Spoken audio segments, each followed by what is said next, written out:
you. Thanks for inviting me here. Great to have you with us.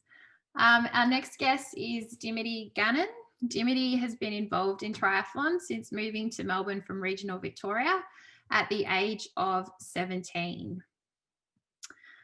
She has competed in numerous local races as well as coached, and in 2012 qualified for Ironman World Championship in Hawaii.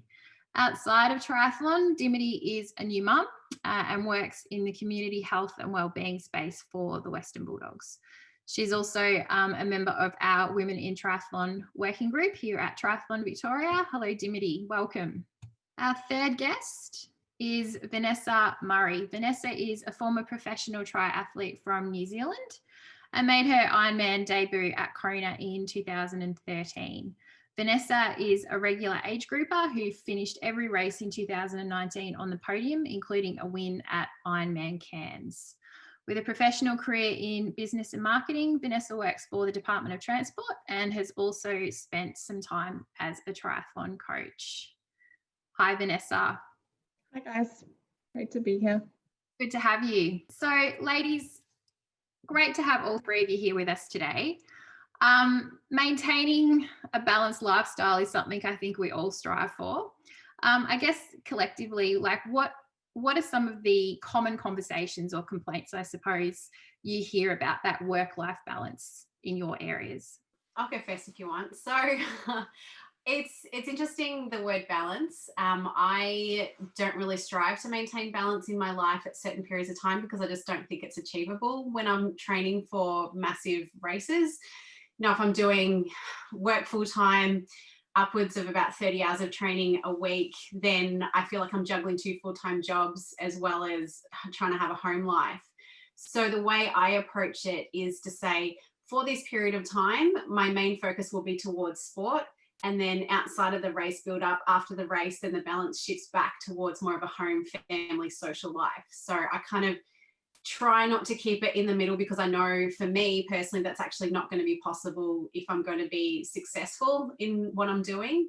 But I also make sure that I have a lot of open communication with people in my life around that. So then the expectation of that time is that, you know, yes, I will be a lot more internally focused. And then after that time, then the focus will go back into something else that's, you know, a little bit more family friendly, and yeah, also be able to see friends and see family and things like that. And I guess that can kind of come back to as well, I guess, surrounding yourself with people that are supportive of what you do. You know, I know the majority of my close friends are probably involved in the triathlon world to some capacity. And I guess that's just something that's evolved over time, having been involved in triathlon for a while. But I guess even like my, I guess, older friends pre my triathlon days, they, you know, they're all really supportive. And I think, yeah, that open communication with your friends and family is really important. Just kind of, yeah, letting them know and like still making time for them. But obviously it can't be as much, you know, when you are training for your A race or a big race or having to put in those, you know, 30-hour training weeks. Yeah.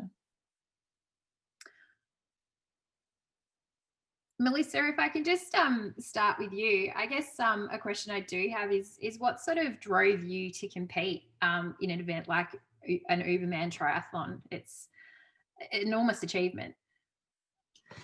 Thank you. Yeah, so just very, very quickly for people who don't know what Uberman is, it's over in America, it's the Catalina Channel swim, which is a 34-kilometer swim, 600 and oh my God, the number's gone out of my head, 600 and something kilometer bike ride from the coast in Palos Verdes up to Death Valley. And then you do the Badwater Run, which is 214-kilometer run to the top of Mount Whitney Portal. So what drove me to do that? Well, crazily enough, I wanted to do both the Catalina swim and the Badwater Run. So those are 2 events that have been on my bucket list for a very long time. And then when I found out there was an event that combined the 2, I was like, well, this is perfect. I can do that. I can do it all at once. And I guess for me, I'm always looking for events that challenge me, that, you know, make me strive to want to push myself to, you know, quite extreme levels, to see if, is this actually possible? Am I actually physically, mentally going to be able to do this? And I think through doing all the other ultras that I've done up until that point for the previous 5 years or so, really just set me up perfectly to be in a headspace and a physical space that, yes, it's going to be actually something that, you know, will be achievable. But for when I choose races, I have two criteria. One is, does it excite me? And the other one, does it scare me? And if an event doesn't fulfill that criteria, then I don't, you know, entertain it for an idea. But this one absolutely scared the hell out of me. So I'm like, okay, this is it. This is what I need to do. What was sort of the general reaction, I suppose, to being the first female competitor? I have had nothing but positivity back from so many people for doing that. It was just absolutely incredible. It was kind of interesting because when I did Epic 5, which is 5 Ironmans in 5 islands of Hawaii in 5 days, I was the second female to do that. And so it always kind of, you know, I'd have people talk to me like, wow, you know, you're first female. I was like, second, you know, I don't know, like, takes nothing away from my achievement. And I absolutely love Danny, the girl who did it first before me. But it was kind of that, you know, I like to have something as my own and have, you know, a bit of an ego boost, if I'm completely honest, in that way. But yeah, I've had nothing but support and positivity from everybody who has heard about my story. Yeah, you know, came and supported me and crewed for me during it. It was absolutely incredible. And it's something that I can, you know, have for the rest of my life. So I think that's also pretty amazing as well. Just having a quick look through our questions. Deborah Neal has just asked, how many hours of training a week does it take to prepare for such an enormous event? So my biggest training week was, I think it was just under 30 hours. And that was, I did a 100-kilometer run through the Urie. So it was a race on at the time. So I did that. And then I backed that up with another 20-hour week. So it's not so much about doing one big week. It's about doing multiple big weeks back to back to back to then really put yourself in an extreme fatigue state and then learn how to manage that and learn how to push through that and then still keep going, because that's what you're going to come up against when you're doing an event like that. Yep. Vanessa, question for you. What was your impression of triathlon when you first became involved in the sport, in terms of, you know, some of the challenges and opportunities for women? Yeah, sure. I guess I had my I feel like I had my exposure to triathlon quite late in life compared to what some of I guess the current generation, you know, introduced to the sport quite early.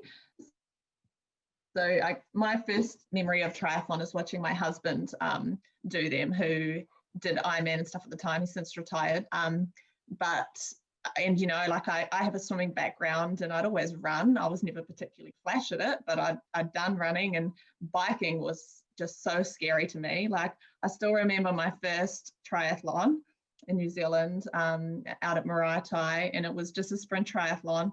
And I was so petrified of the bike and getting a flat tire that I made him wait around the corner on his bike, and he did the whole bike course with me.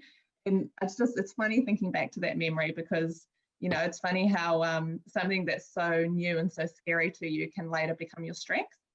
So I guess that's my real first memory. And then I just remember thinking, oh yeah, this is pretty cool. Like, you know, I don't know, not too many of my current friends do triathlon, like I'll give it a go. And I remember telling my husband, I was like, at the time, I mean, he'd never really seen me swim because I hadn't swum in years. And I was like, oh, I'm all right swimmer, like I can swim okay. And he was, when I sort of got in the pool, he was like, oh shit, you can swim. Like, so it's funny how, yeah, and I guess swimming is just one of those things that kind of, I guess if you learned it from a young age, you kind of got a foot up in triathlon. But yeah, I guess for me, everything was really new. And I think it's easy to take for granted, I guess, you know, just how much there is to learn about the sport. And I mean, I was lucky in that I had my husband to sort of coach me through everything, but there's just, for a female entering the sport, it can be so overwhelming, and just there's so many questions that you want to answer and you don't really know what questions to ask. And I guess that was, one of the reasons why I later on got into doing some coaching for mostly, girls getting into the sport, because, it's really overwhelming, and it's, I guess you do need a bit of hand-holding in those first few years. No matter how old you are, it's still just as daunting. It doesn't matter if you're 16 getting into the sport or 40 getting into the sport. So, I think just the whole, promoting triathlon for women is just such a great initiative. And I just think that, there needs to be, I guess, more support avenues out there for women. So I think it's really great what sort of happened in the last couple of years on that front. And I guess obviously, sort of gelling, being a pro athlete and having a career, how have you sort of, I guess, approached the two, and what sort of advice have you got for sort of others who are trying to progress in similar environments where you're trying to be a professional athlete, but you're also trying to have a career at the same time? Yeah, I guess it's an interesting one, because I know a lot of people refer to me as an ex-professional triathlete, but I was professional for 1 year. I made the decision to go professional when I first moved to Melbourne from New Zealand, thinking we'll reduce the work hours, we'll focus more on triathlon. I guess in reality, it wasn't sustainable for me not to be working. And I guess everyone's in different situations, and some people, might be lucky enough to be able to not have to worry about the money side of things, but you still got to pay the bills. So it wasn't feasible for me not to work. So I guess I sort of stepped out of marketing world, and I went into managing a retail store to try and balance that better.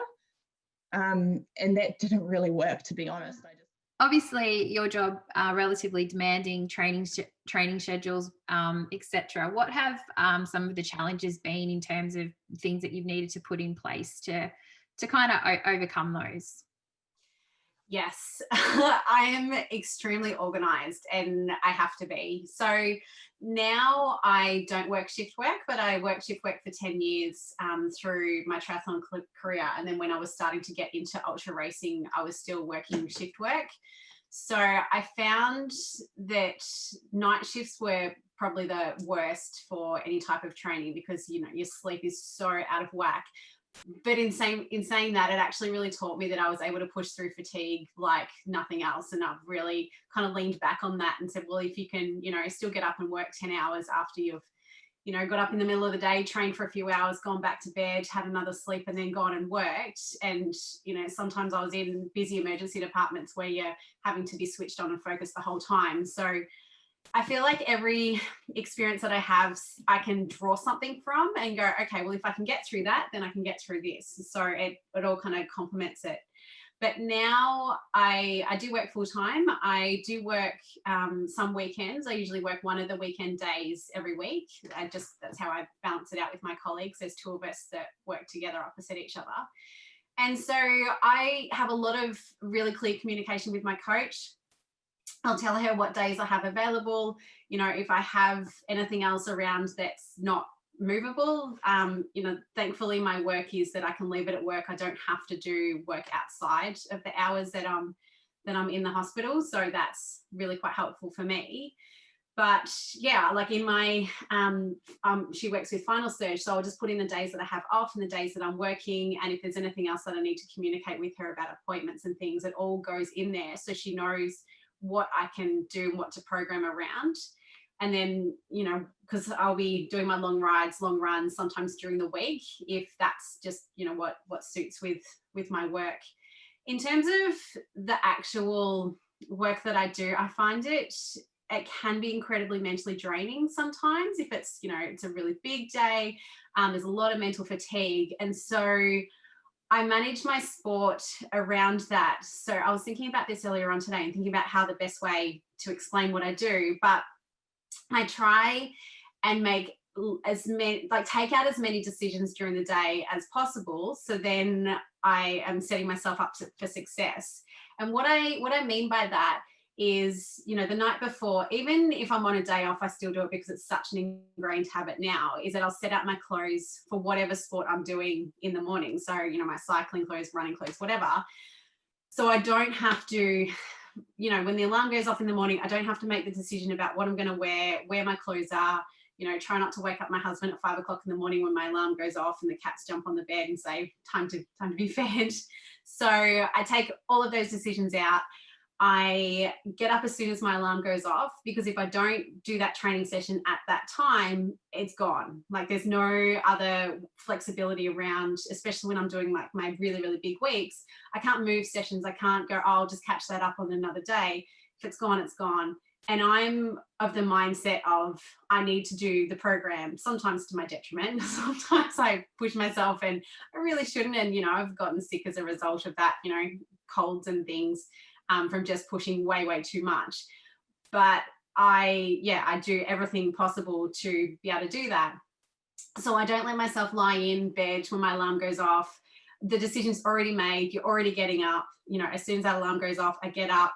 The amount of times I've been running down the road and not actually completely awake and kind of waking up as I'm running, I'll be like, oh, right, we're running. Good. Okay. This is what we're doing. It's crazy. And then at the other end of the day, when I get home from work, if I have a session I'm doing afterwards, I don't sit on the couch. I'll get out of my work clothes into my training clothes straight away. Because again, if you sit down, you have to decide to stand up. So I don't want that option. I want to, you know, just get home, do it, and then you can relax for the rest of the day. So I feel like if you, especially when you are so fatigued, you can hardly, you know, walk, stand up, talk properly, you know, at the end of your workday, the last thing you want to do is get on that bike trainer, because I mean, who actually likes getting on trainers anyway? But if you have already made that decision, then you don't have to decide to do it. So that's the kind of mindset that I really use to be able to be successful in what I'm doing. Because the way I think about it is, well, if I'm missing sessions, if I'm not doing these sessions, I'm not actually setting myself up for success to be able to get through this event that I'm training for, because, you know, I'm not, you know, my coach has given me this program for a reason. She knows what I need to do. So I need to trust the process and I just need to do the sessions. I guess for you as a sports professional, you're also a new mum. How do you sort of juggle the competing demands of what all that entails, and what kind of tips do you have for others? Yeah, definitely. Well, I just joined back in there as Mel was giving some really practical tips in juggling her professional life. So I'll come at it more from a new mum perspective, and just preface it with, I am a brand new mum and I'm still very much on my L plate. So I'm not getting everything right. But I've got 3 sort of general tips for people. And the first one is just prioritizing yourself. I think as women, we're notoriously bad at putting ourselves first. We're really great at making sure others' needs are taken care of, like our kids or our parents or loved ones. So yeah, I'd really encourage people to put yourself first. And I think deep down we know that when we do have our life in balance and we are prioritizing getting our training or our exercise in, we're actually better people. So when we do spend the time with our family and loved ones, they're actually getting the best out of us. The second tip is just sharing the load. And I think, you know, as a new mum in COVID times, the whole, you know, it takes a village to raise a child thing. I haven't experienced that, but I do believe it to be true. And I've been lucky enough to have a really supportive partner who's been able to take some time out of his work to enable me to continue with sport and professional development, and to be a great mum, or the best mum that I can be as well. And I think, you know, I'd really advocate for the equal sharing of caring responsibilities in relationships, in particular if you're in a relationship with a partner who's also an athlete, in particular a triathlete. I think the sacrifices and the juggling of schedules should also be shared equally between the two of you. And I guess part of that sharing the load is looking for things you can outsource. So for me, it's things like cleaning. I'm terrible at cleaning. I don't enjoy it. So I've pledged to post-COVID get a cleaner. But for everyone, it will look different. It might mean getting someone to mow your lawns, or getting meals delivered, or getting some extra help with the kids or online shopping, etc. Just really making more time for yourself. And the third tip is just, it was touched on in our first webinar, but just finding the joy in participating. And after having a baby or coming back from an injury or whatever it might be, you don't need to immediately be back at your best or back at peak performance. So just most of us got into triathlon not for PBs and podiums, but for the social aspect, for the feel good endorphins we get. So those opportunities to just participate and sorry, that's my dog squeaking. And yeah, just enjoy participating. And last of all, just be kind to yourself and check in with others. Chances are you're doing an amazing job, and you're being critical of yourself if you think you're not doing enough. So yeah, have those sounding boards around you that will let you know that you're actually doing pretty well, doing amazing, in fact. Going back to obviously your earlier question that I posed about your career as well as being an athlete yourself and managing that, we got up to working in retail. Cool. If you want to continue on, please feel free. Yeah, cool. So yeah, I guess I kind of made that choice in the hope that it would enable me to find a little more balance, and that I could, be in a role where I left at the end of the day, that was it. In reality, it didn't quite work like that, because I found myself on my feet a lot more, and it was a bit of trial and error. And I guess as much as I really enjoyed the challenge of racing professionally, there was a clear defining moment in my life, and it was just a simple one, which made me realize that I wasn't enjoying what I was doing anymore. And I remember it still very vividly. I was waiting in a takeaway shop down the road to pick up some pizzas for my husband and I on Friday night. And I remember standing there just looking around at everyone, just having a wine and enjoying the pizza and a laugh. And all I was thinking about was, I need to be in bed in an hour because I need to be up at 4:30 to start my session. And I just remember thinking, I'm just actually not enjoying this anymore. I did one more race after that. And to be honest, just completely burnt out and sort of quit the sport. Thought I quit the sport. And then, yeah, I guess it was, and this goes back to, I guess, what others have been saying about, finding the love. And I think if you don't love what you're doing, then what's the point? So, I got back into the sport through coaching. I really wanted to help get, women into the sport. And that's how I managed to find my love for the sport again. And I guess through seeing, newbies really getting that pure enjoyment out of it again. And I guess it was after coaching for about 6 months, and I was like, I think I need to give this another go and just have another go at getting the balance right. And for me, that meant going back to age group racing. I didn't, I had a day job. And at the end of the day, sometimes you just can't do everything. And I am a competitive person, so I know it, no matter what level I race, I'm going to want to be competitive. But yeah, it was just, I guess, for me, learning to find balance. And I think it's something that you're always trying to learn. So I guess, it's from there that, I set myself from pretty, I guess much like Melissa was saying, that morning session for me is key. I never sleep through my alarm. I always get up and I do my key session. I guess I also am lucky enough to most of the time to be able to get my second session in at lunchtime.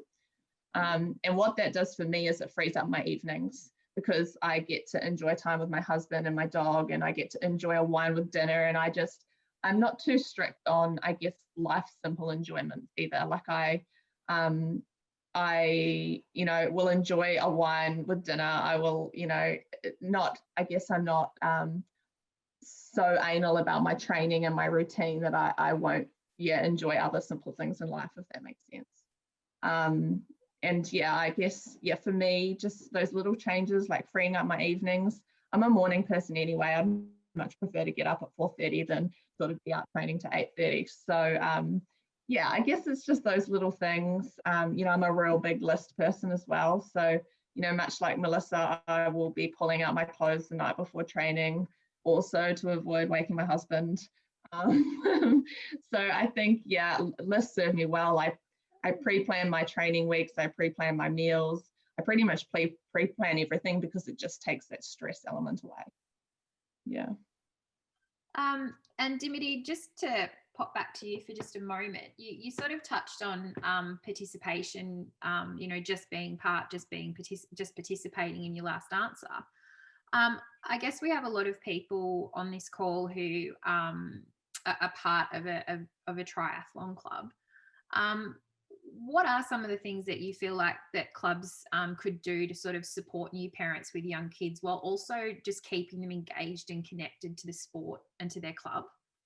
I think there's so many things that clubs could do to make clubs more welcoming for families, but also for women in general. And I think there's a lot of crossover between the two. So the way I got into sport was through the Nunawading Tri Club, their Get Into Tri program. And I think programs like that are really welcoming for beginners and women in particular who might feel intimidated.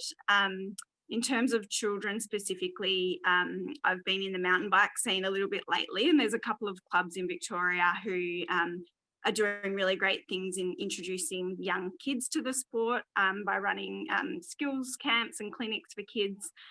So I think there's a lot probably Tri could learn from other sports. I think just also making sure that the environment that clubs have is family friendly. So things like if you're having graduation celebrations, making sure they are family friendly and they're not just big booze ups, making sure, your training sessions are flexible. So having those flexible times for parents who have young children. Clubs during COVID have done a really great job of taking some of their training sessions online. So it'd be really nice to see some of that continue in the post-COVID world. Maybe 1 or 2 training sessions could be online or virtual to enable people with kids or people who don't have such a flexible schedule to continue to participate. I'm just mindful of the time. We do have just a few questions that have flown in through the course of today's session. Melissa, I've got one for you that's come in through our chat. Just a question around, do you think it's feasible for someone to train for an ultra while holding down a full-time job, or is it something that someone could consider working part-time for that particular training period? For me, I didn't have a choice. The races that I do are quite expensive. So financially, I can't work any less than full-time to be able to get the amount of leave that I want as well for a race. Because if I'm going over to somewhere that's a hot climate and I'm coming out of a Melbourne winter, I need to go over generally about 2 weeks beforehand so I can have that acclimation period of time and then, have the race and a little bit of a holiday afterwards. So thankfully, because I work weekends, I get 6 weeks holiday a year, and they also have some long service that I can throw in to have it, as a longer break if I want. So, I mean, it depends on what your life is available in time and things like that. So for me, I have a husband, I have two cats, I don't have kids. I don't have a lot of other responsibilities outside of work and training if I really want to strip my life down.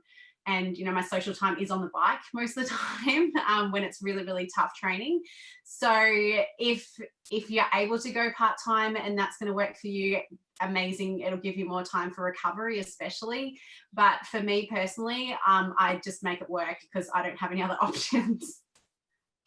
And I'll open this one up to all of you. Is there something that each of you do to assess whether or not you've got sort of that balance between, sport, family, work, right? And what sort of changes do you make when you feel like things are just getting a little bit, out of whack or out of control?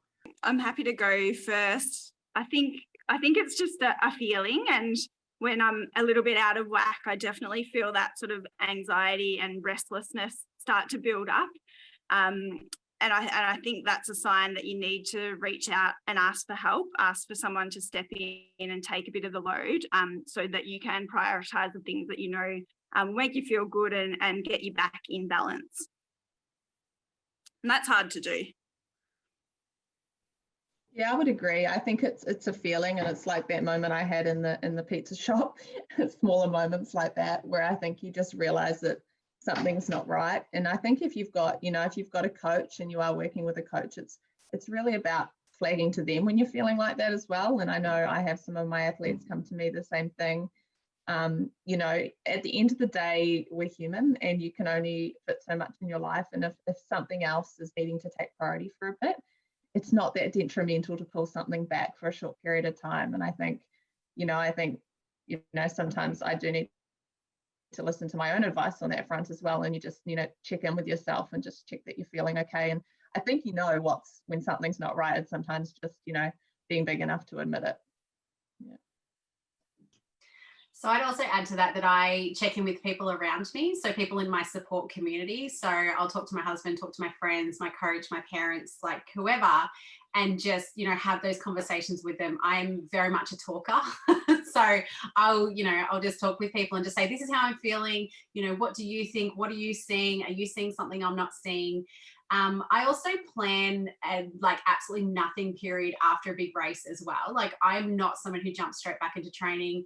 It's not uncommon for me to take 4 to 6 weeks where I do absolutely nothing. Like I will binge Netflix like nobody else. I will lie on the couch. I'll do absolutely no exercise until I want to, until I actually get that urge to get off the couch, go for a swim, go for a walk, go for a coffee shop ride with a friend, just something really, really simple. But I do not push myself at all because I use that for mental recovery as well as physical recovery time. Because I have to put so much of my brain into getting through my events and getting through all the training, and you're just so exhausted. I use that as that recovery time as well. So I feel like that for me is where it kind of swings back the other way. And I'm like, okay, time just to chill for a while and, go out with friends that you can have dinner beyond 8 p.m. because you have to be in bed. Yeah, I would definitely agree with that. And I think it's more so important, that break, for the mental recovery, even more so than the physical, to not have to think about what bags you need to pack for the next day. And, just that ability to say yes for a catch up with a friend for a coffee. I think people really underestimate how important that time after a big race is. We do have just one question as well that's sort of coming from Judy that you sort of kind of mentioned there a little bit in terms of sleeping and getting up, but how do you all manage sleep, particularly when you are getting up so early? Is it something that, are you getting enough sleep? Do you feel a bit deprived? How does that sort of work for you when you are competing and training? I guess, being an early morning person, I am also I'm not great at night. I'm in bed by 9:30 most nights so that I can get up early and so that I'm not really feeling sleep deprived. But in saying that, I definitely look forward to that maybe one sleep in morning I get, every now and again, public holiday, get to do training a bit later. Or so, yeah, I think it is important to sort of every a couple of weeks just to give yourself that kind of morning to look forward to where you don't have to get up as early. But yeah, I think as long as, and I have athletes that train better in the evening, and for them, they'll take the sleep in because they're quite happy to do their hard wind train session in the evening, and it's different for everyone. So it's just, again, managing, I guess, what works for you and making sure you get those sleep hours, whether it's, at either end of the day. And I guess from a new mum's perspective, sleep deprivation, yes, yeah, absolutely. And when I was training for Ironman, I was absolutely a morning athlete. That was when I always trained the best. But I've found that in order to get a good night's sleep, I've actually got to take the stress away of thinking about getting up in the morning when I don't know when my son Angus is going to wake up. So I've actually become an evening trainer. So once he's gone to bed at night, that's when I do my training, or I actually just call it exercising or getting out of the house at the moment. But that enables me to get a good night's sleep. So just a really quick story, because I know that you're going to want to finish up in a sec, but I used to get really, really tired and wanted to go to bed at like 7:30, 8 o'clock at night. And my husband actually said to me, can you wait till 8:30? Because I actually want to spend some time with you. So now we have this family rule in our house that my bedtime's 8:30. I'm not allowed to go to bed before then. but yeah, I'm like Vanessa said, I'm early in bed, 8:30, 9 o'clock. I'm out. Don't even bother trying to talk to me. I'll be a zombie. So yes, I make sure I go to bed early because I'm consistently getting up early in the mornings. Awesome. Well, unfortunately, that is all we have time for today. Can't thank you three enough for joining us and giving us some feedback and insight into the triathlon world. It's been really wonderful. Thank you so much. Thank you to everyone who has registered and joined us today. If you dropped out at any point, we will have a recording up on our website and on our YouTube channel in the coming hours, hopefully. But until then, we will have one more webinar running prior to Christmas. So we look forward to having you all back with us again next month. Have a great afternoon, everyone, and thank you. Thank you so much. Thank you so much. Thank you.